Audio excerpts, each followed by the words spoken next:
누가복음 18장 35절에서 누가복음 신약 성경 누가복음 18장 35절에서 43절까지니까 126페이지나 127페이지나 신약 성경 126페이지 누가복음 18장 35절에서 43절까지 교독을 하도록 하겠습니다. 여리고에 가까이 가셨을 때에 한 맹인이 길가에 앉아 구걸하다가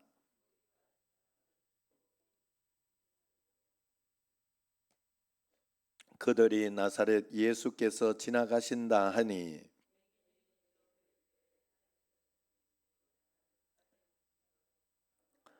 앞서가는 자들이 그를 꾸짖어 잠잠하라 하되 그가 더욱 크게 소리질러 다윗의 자손이여 나를 불쌍히 여기소서 하는지라.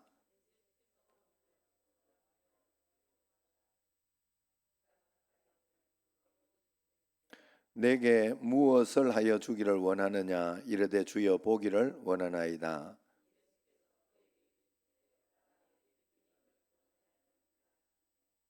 같이요. 곧 보게 되어 하나님께 영광을 돌리며 예수를 따르니 백성이 다 이를 보고 하나님을 찬양하니라. 아멘. 할렐루야. 그리스도의 평강이 여러분 마음을 주장하게 하시기 바랍니다. 우리 옆사람 앞뒤 사람 인사하도록 합시다. 참 잘 오셨습니다. 사랑합니다 하고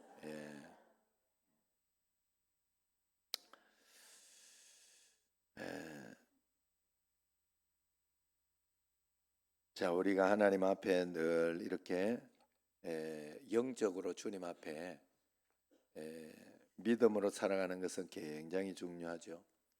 우리 영이라는 아이가 교회 학교에 참석하다가 성경 공부를 하고 집으로 달려왔어요. 그날 교회에서는 사도 바울이 창문에 걸터 앉아 사도 바울이 설교할 때 창문에 걸터 앉아 졸다가 떨어져 죽은 유두고를 살려낸 그 사건에 대해서 공부를 했습니다.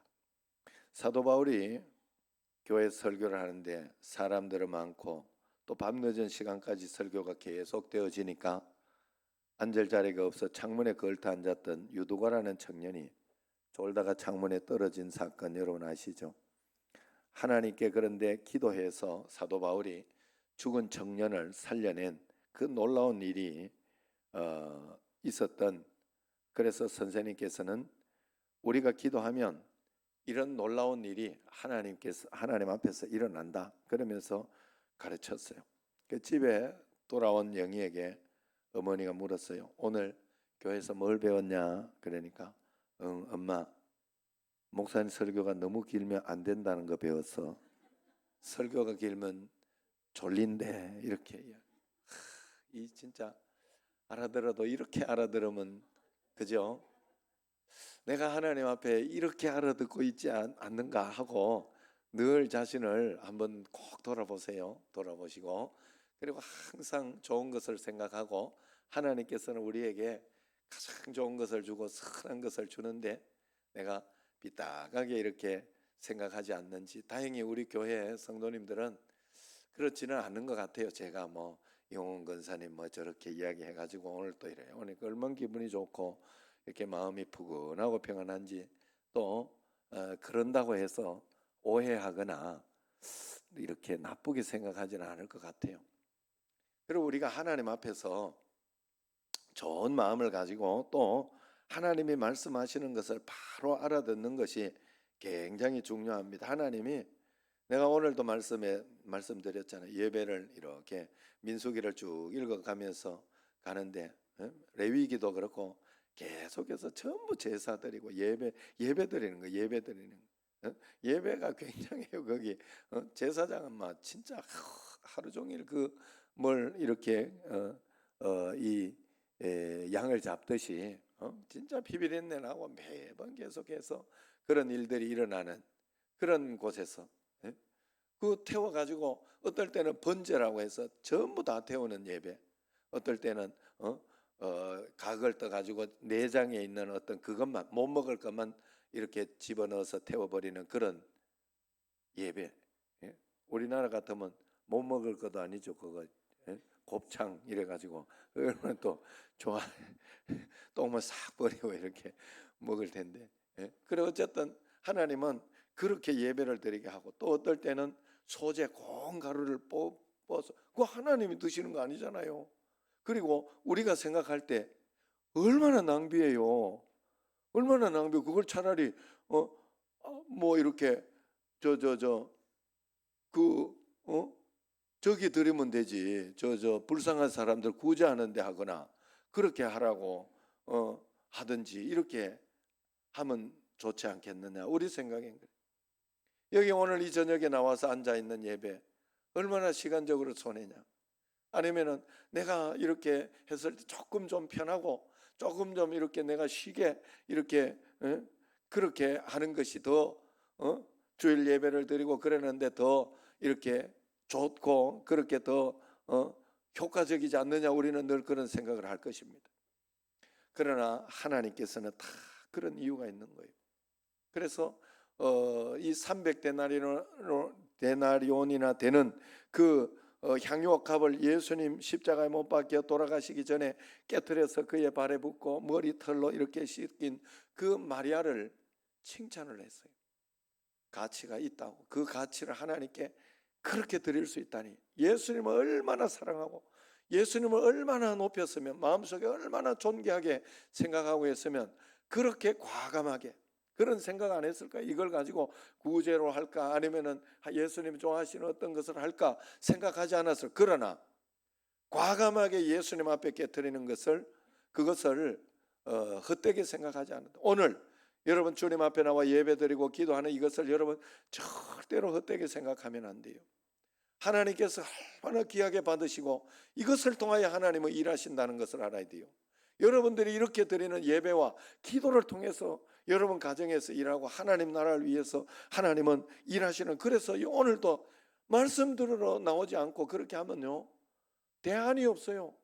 아예 듣지 않는데 그 다음 하나님은 우리에게 말씀해서 일하시거든. 다른 사람의 하나님은 하나님의 역사를 나에게 이루실 때도 다른 사람이 말씀을 듣고 사람을 통해 일하시거든. 어떤 의사를 통해 일하시기도 하고 그렇거든요. 그런데 우리가 말씀을 아예 듣지 않아요.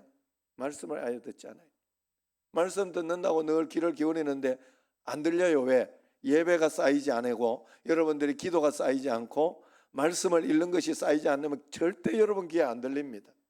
들릴 리가 없어요. 왜냐하면 우리는 무엇을 쌓고 있어요? 세상의 이야기를 쌓고 있고 세상의 소리를 듣고 있고 그렇게 다 들어놓았기 때문에 그것이 들리지. 그런 이야기는 잘 들려요. 그런데 하나님의 말씀은 안 들리게 돼 있어요.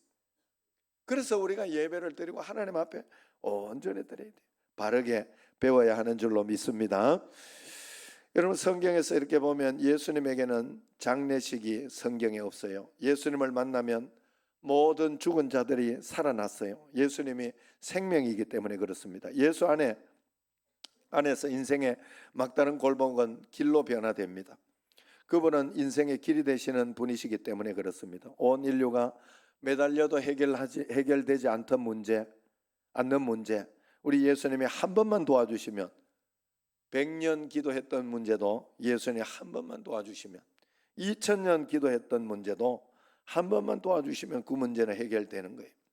70억 인구가 모두 일어나서 나를 도와줘도 해결되지 않는 특별히 영적인 문제들은 대부분 그렇습니다. 그러나 우리 예수님께 오시면 한 번만 예수님께서 내게 한 번만 찾아오시면 이 모든 문제는 해결돼요. 그래서 우리는 예수님께 가서 이 모든 문제를 해결하려고 하지 않고 내가 한번 해결해 보려고 얼마나 애를 쓰고 있는지 몰라요. 여러분 오늘도 여러분의 인생의 문제를 여러분이 해결하고 가려고 하고 있지는 않습니까?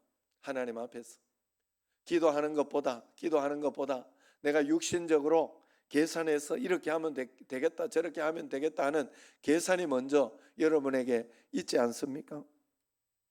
예수님께 다 가져와야 돼요. 예수님만 만나면 모든 문제 해결됩니다. 첫날 찬양한 것처럼 예수님만 만나면 끝난 것이다. 예수님 만나면 끝난 것이다. 여러분 정말로 여러분 우리에 있어서 모든 문제들 정말 어려운 문제들 참 많습니다. 예수님 만나면 끝난 거예요. 그래 예수님께 맡기고 기도하면서 갑니다. 하나님 앞에 부모님 문제, 자식의 문제, 그리고 가정의 문제, 직장의 문제 기도하면서 맡겨보세요. 하나님, 예수님. 그러면 어느 날 기도하는 가운데 금방 내가 하나님입니까? 근데 하나님이 내 문제를 이랬다 저랬다 금방 해주게. 우리는 꼭 이렇게 내 문제를 가지고 내가 하나님처럼 이렇게 지셔야죠. 그건 어릴 때, 신앙 어릴 때, 예준이 같을 때 이리 할미 이래야 이래서 그러는 거지. 성숙하면 그러면 안 돼요. 성숙하면 하나님께 다. 그래서 하나님이 최우선이라는 것만 여러분이 보여주시면 돼요. 하나님이 최우선이라는 건 뭘로 보여줄 수 있어요? 예배로 보여줄 수 있죠. 내가 바쁜데도 예배 드리고 있으면 하나님 우선이니까 그런 거지. 다른 방법, 다른 게 있어요? 내가 쉬고 싶은데 오늘 여기 와서 앉아 있다면 하나님이 우선이니까 그런 거지. 내가 다른 일 안 바쁜 사람 어디 있어요? 다 있어요. 예배자로 오늘 서 있다는 것은 하나님이 우선, 그래도 하나님이 우선이기 때문에 여기에 있는 거예요. 그것으로 증명할 수밖에 없어요. 기도로, 말씀으로 그것으로 증명할 수밖에 없어요.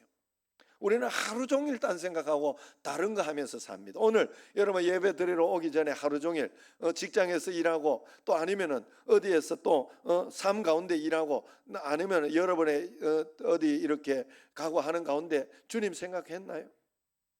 잘 안 해요. 거의 안 합니다. 교회 나올 때나 그래 아니면 문제 생길 때나 우리가 주님 생각해요. 그러나 하나님은 내가 너와 함께 있다는 걸 늘 말씀하고 계시고 하나님이 내가 이해하든 내가 그렇게 느끼든 안 느끼든 늘 함께 계시고 우리에게 말씀하고 우리와 동행하고 있다는 것을 늘 가르쳐 주고 싶어요. 그래서 좋은 예로 여러분들이 좋은 예로 예배를 통하여 내가 의식할 수 있어요. 그때만이라도 하나님께 예배하고 의식하며 기다리는 것이고 안 좋은 예는 어려움이 닥치면서 내가 하나님을 의식하는 거예요. 그건 안 좋은 예예요. 그래서 그런 예가 오기 전에 우리는 좋은 예로서 하나님을 늘 생각할 수 있도록 그렇게 기도하며 간구하며 나가야 하는 줄로 믿습니다. 그러면 하나님이 여러분 여기에 와 있어도 오늘 여기 왔는데 선효정 권사님이 오늘 여기 왔는데 내가 오늘 못 봤어. 못 봐가지고 그래가지고 아이고 이제 내가 주일날 한 번씩 그렇게 전화한 사람 있어요. 가끔씩. 왜 요주 안 오셨냐고 이래. 갔는데요. 굉장히 당황스럽고 미안하고 못 봐가지고 이렇게 내가 오늘 왜 이번 주 기억이 없지 이렇게 뭐 기억으로 이렇게 전체적으로 보는 거거든요. 그래서 그럴 때가 좀 있었는 것처럼 그러면 없는 게 되잖아요. 내가 의식하지 못했으니까. 영적으로 하나님 앞에 그렇더라고요. 하나님은 우리에게 완전한 자유의지를 주셨고 완전하게 사랑하기 때문에 우리 자유의지를 뺏지 않는 거예요. 굉장히 중요해요. 이건 완전하게 우리를 사랑하기 때문에 자유의지를 뺏지 않는 거예요. 강제로 하는 걸 원하지 않거든요. 하나님은. 그래서 우리가 하나님 앞에 하나님은 우리에게 말씀을 주셨고 가르쳐 주기 때문에 우리는 늘 하나님 앞에 내가 주님을 의식하고 있습니다. 내가 말씀대로 하고 있습니다를 증명해야 되고 내가 하나님 앞에 그것을 드려야 돼요. 반드시 드려야 그것이 진짜가 되는 거예요. 그것이 내가 하나님을 의식할 때 하나님이 내게 계신 것이 되는 거예요. 머물러 있게 되는 거예요. 하나님이. 의식하지 않으면 그건 나와 함께 없었던 거예요. 여러분 여기에도 마찬가지요. 여러분들이 누구 다 둘러보지 않아서 인사하지 않아서 어떤 분이 이렇게 오늘 왔다고 생각하지 않고 이렇게 눈으로 봤는데도 오늘 못 봐가지고 의식하지 않았다면 안 온 게 되지. 여러분에게 안 온 게 되죠. 이건 영적으로 우리에게는 굉장히 중요한 거예요. 하나님 앞에 영으로 하나님을 만나고 영으로 하나님과 동행하는 우리에게는 굉장히 중요해요. 그래서 예수님이 내 삶에 머물러 서도록 우리는 만들어야 됩니다. 예수님이 찾아오도록 만들어야 돼요. 다 계시지요. 하나님은 뭐 그런 거 걱정할 필요 없어요. 나와 함께 계신 거 걱정할 필요 없어요. 나와 함께 실제로 지금 여기 계셔서 내가 그분을 의지하며 기도하고 있다는 게 중요한 거예요. 하나님 앞에. 예? 안 믿는 사람에게도 계시다니까요. 전 우주 온 가운데 계신 분이 하나님이시라고요. 그러나 내가 그 하나님을 붙잡을 수 있는 건 믿음인 거예요. 믿음으로 하나님을 의식하며, 의식하는 믿음이라는 건 다른 게 내가 믿습니다 하고 내가 믿고 싶은 대로 믿는 게 아니에요. 믿음은 다른 게 아니라 하나님이 뭘 이야기하는 건 성령이 너희에게 오셨다, 그걸 믿는 것이 믿음이다. 성령이 나와 함께 계신 것을 지금 의식하는 게 믿는 거예요. 그게 믿는 거예요. 다른 게 없어요. 아우, 내가 하나님 여기 계신데 이래서 되겠나? 내가 눈에 뻔히 보이는 그런 가운데에서 여러분 함부로 할 수 있습니까?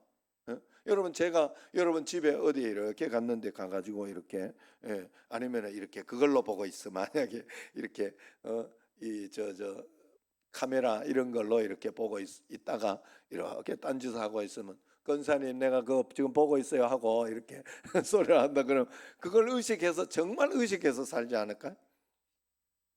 함부로 못 살아요. 하나님 앞에. 그래서 우리가 함부로 못 사는 게 딱 하나, 그거예요. 정말 하나님을 믿기 때문에 그런 거예요.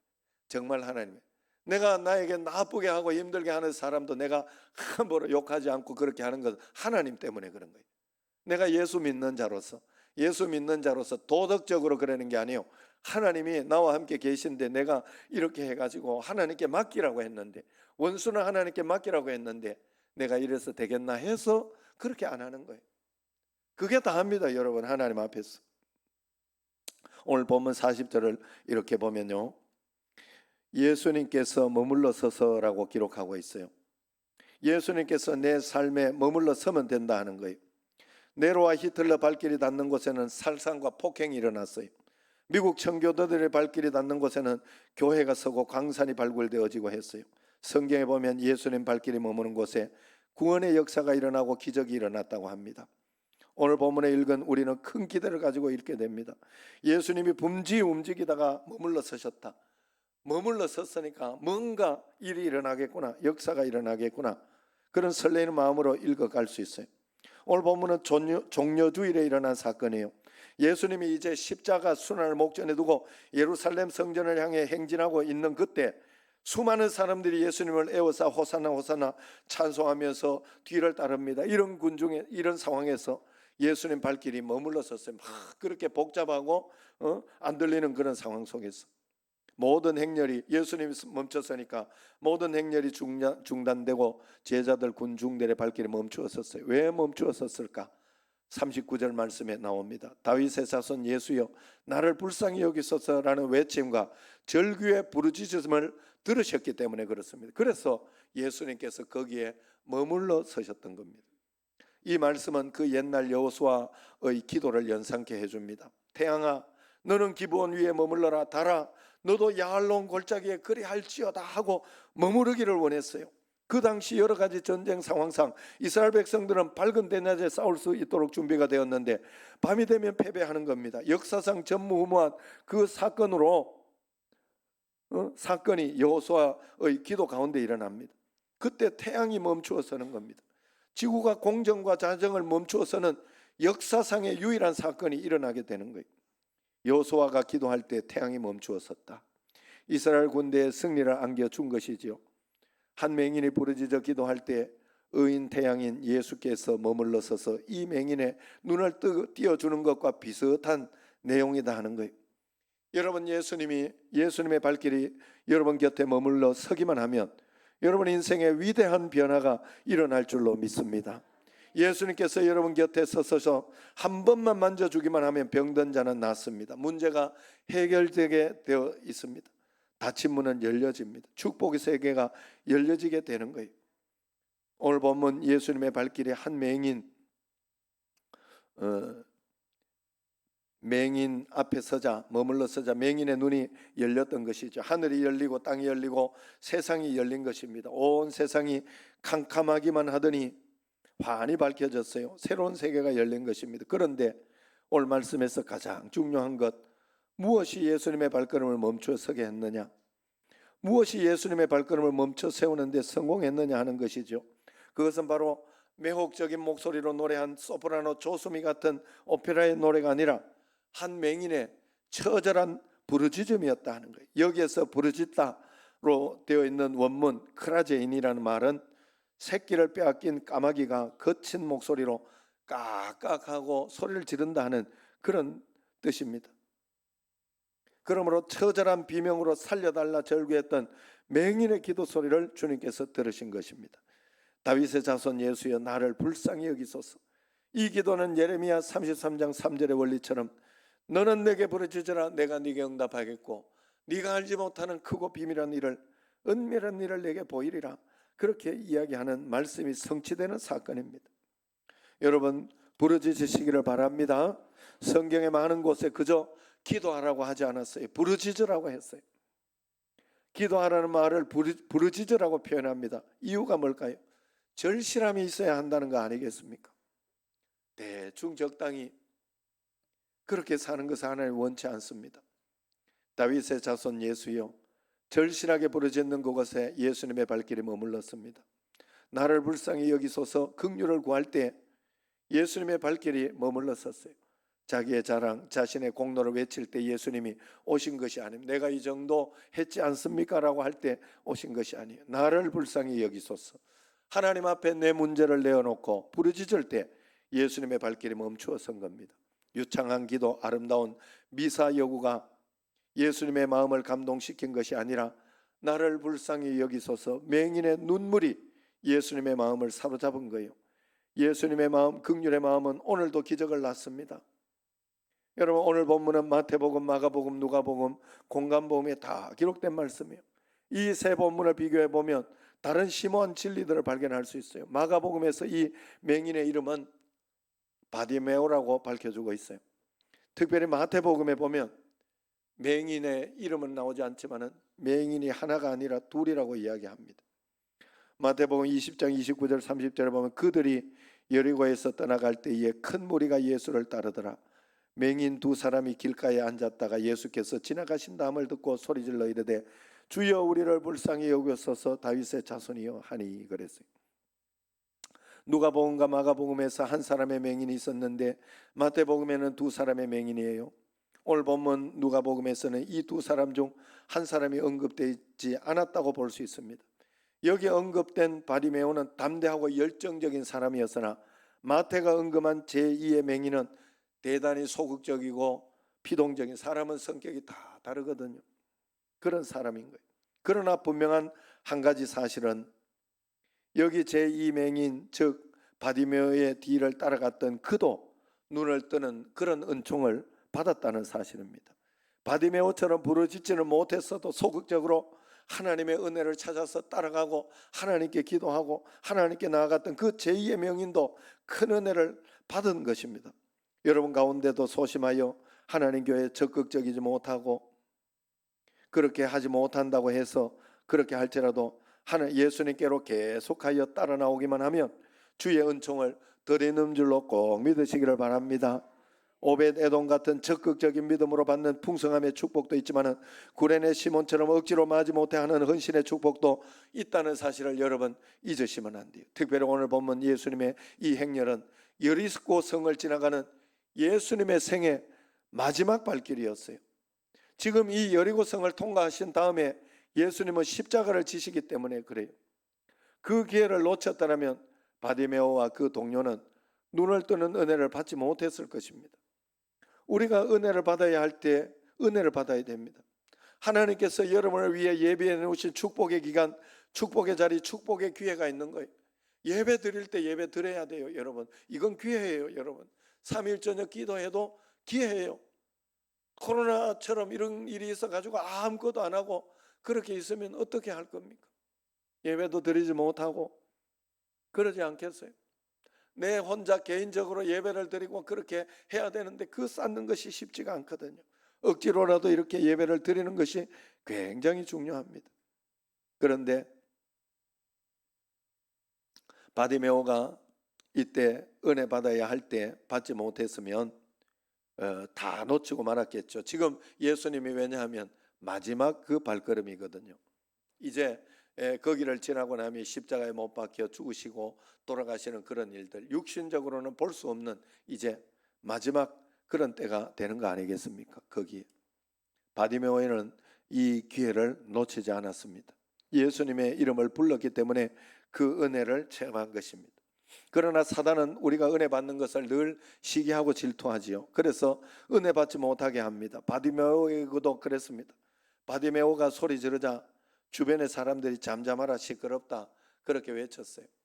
여러분, 여러 가지 세상의 어떤 나쁜 것들, 이것이 우리에게 늘 오게 된다 하는 거예요. 주변 사람들의 비난을 듣고, 그래, 나는 팔자가 맹인이요 거지인데 내가 뭐 소리 지른다고 되겠나, 이렇게 하고 낙심하고 주저앉았다면 평생 거지로 맹인으로 보내고 말았을 것입니다. 그러나 성경 말씀에 보면 바디메오는 낙심하기는커녕 오히려 더 큰 소리로 다윗의 자손 예수여, 나를 불쌍히 여기소서. 우리가 예배를 드리고 기도하고 그렇게 하다 보면 내가 원하는 것 잘 안 이루어지는 것 같고, 또 어려움도 계속 있는 것 같고, 하나님의 말씀은 없는 것 같고, 그럴 때가 분명히 옵니다. 여러분, 임계점이에요. 그런 때가 와요. 그러나 묵묵히 하나님의 말씀을 붙잡고 묵묵히 따라가는 사람이, 그 사람이 바로 하나님의 은혜를 받을 수 있는 사람이다. 여러분, 은혜를 받으려고 하는데 방해들이 분명히 있습니다. 환경의 방해, 사람들의 방해, 여러 가지 형편과 처지가 은혜 받는 자리에 나를 가지 못하도록 막을 거예요. 누구에게나 이런 난관이 있다는 것을 잊지 마시기를 바랍니다. 이것을 돌파해 나갈 때 은혜의 문이 열려지게 되는 줄로 믿습니다. 한 악마가 은퇴하면서 그가 사용하던 무기를 경매에 붙였다고 그래요. 이 사람 저 사람들이 사가지고 가는데 낡고 오래된 무기 하나가 팔려나가지 않습니다. 왜 그런 거 하니까 그건 너무 비싸서 아무도 사가지 못하는 거예요. 왜 이 무기는 이렇게 비싼 가게에 매겨져 있는가? 그렇게 알고 봤더니 이것이 하나님 자녀를 무너뜨리는 최고 무기라고 그래요. 예수 믿는 사람들이 은혜 받는데 은혜 받지 못하도록 저들의 신앙의 역정을 꺾는 데는 이 무기가 최고라고 하는데, 그 무기가 바로 낙심, 포기라는 그런 무기라고 합니다.